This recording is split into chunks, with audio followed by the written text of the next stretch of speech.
So you want to know, does focal therapy have dangers? Well, in this video, we're going to look at focal therapy for prostate cancer and see if there are any potential dangers.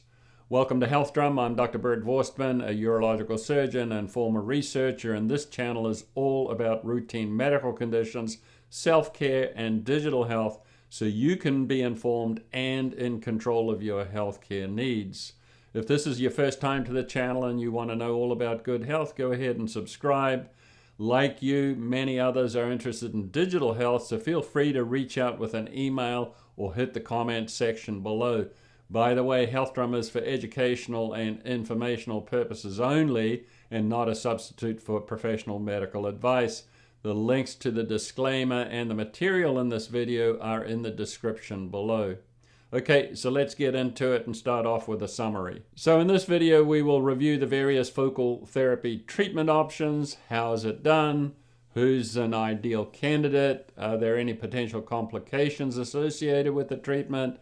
And what sort of follow-up is normally done? Okay, so let's look at some focal therapy treatment options. What are the various types? This screenshot compares whole gland treatments with surgery or radiation, and these are associated with many potential complications impacting quality of life. On the other hand, focal therapy can minimize complications and preserve function. However, many insurances may not pay for this, so it's important to check this out before you go down this road. So what types of focal therapy options are there for localized prostate cancer? So there are several focal therapy treatment options. They're the most common ones of HIFU or high-intensity focused ultrasound, cryoablation or freezing, and laser. And then there's less common ones with radiofrequency, irreversible electroporation or the nanoknife, and then photodynamic, photothermal, and focal brachytherapy or SEEDS. However, it's important to realize that there are no long-term scientific studies that determine whether one is better than another, has less complications, or are life-saving. So how is the focal therapy procedure actually done? So these focal therapy procedures are considered minimally invasive. They're done as an outpatient using general anesthesia usually. Rarely sedation can be used.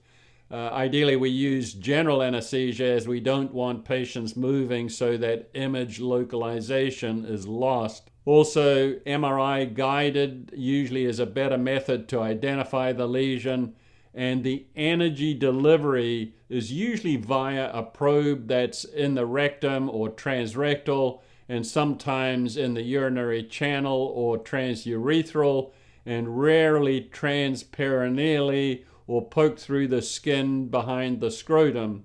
The procedure actually takes an hour or two, and recovery is very fast within a day or so. So who can consider focal therapy? Who would be an ideal candidate for this treatment? So an ideal candidate would be someone who has intermediate risk disease that appears to be localized to the prostate on MRI studies and PSMA/PET scans, with the cancerous area or areas located in an ideal location and away from important structures such as the urinary sphincter.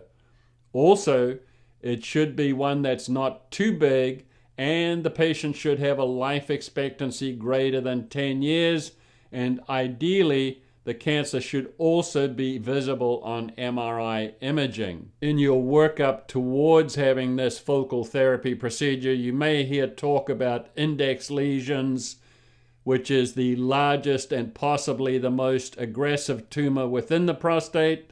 However, this is not necessarily so and unreliable. Also, you may have heard about risk stratification, which is a way to categorize the degree of severity of your particular prostate cancer. This also is unreliable. So what sort of complications are possible after the focal therapy treatment in the prostate? So generally, the complications associated with focal therapy compared to whole gland treatments such as prostate cancer surgery or radiation are substantially lower. However, cancer recurrences or the development of a new cancer is not that uncommon. This is because prostate cancer tends to be multifocal, meaning that they can occur in 1 to 5 different areas of the prostate and not necessarily all at the same time. As well, there are other complications such as urinary burning, some blood in the semen or urine, a urinary tract infection is possible, and rarely some urinary leakage or incontinence. Also, rarely scarring or a urethral stricture obstructing the urine flow is possible, and rarely an opening between the prostate and the rectum can be created, such as a rectourethral fistula, which is a major complication.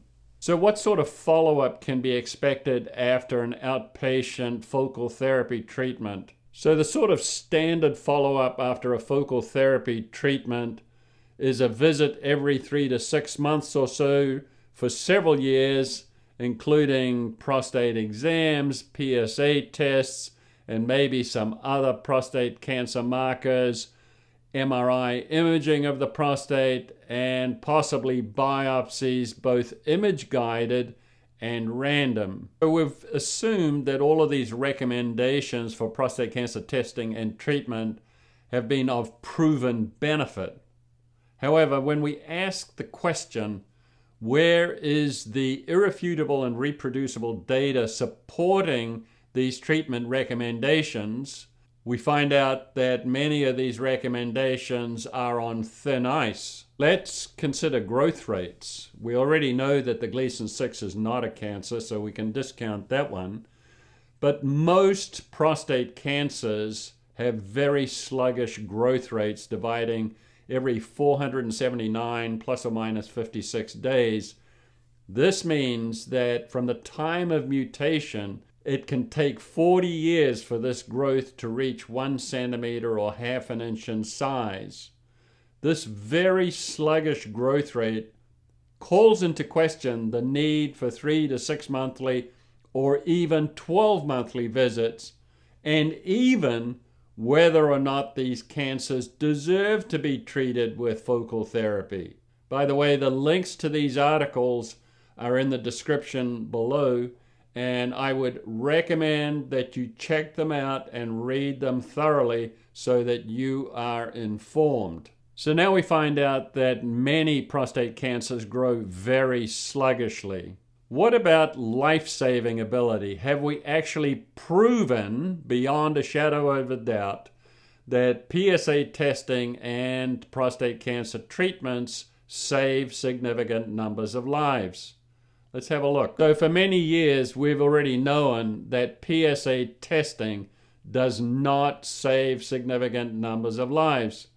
The test is highly unreliable with a false positive rate of 78%, and is not even specific for prostate cancer. Furthermore, many of the cancers detected were not detected because the cancer elevated the PSA, but that the PSA was elevated because of the enlarged prostate.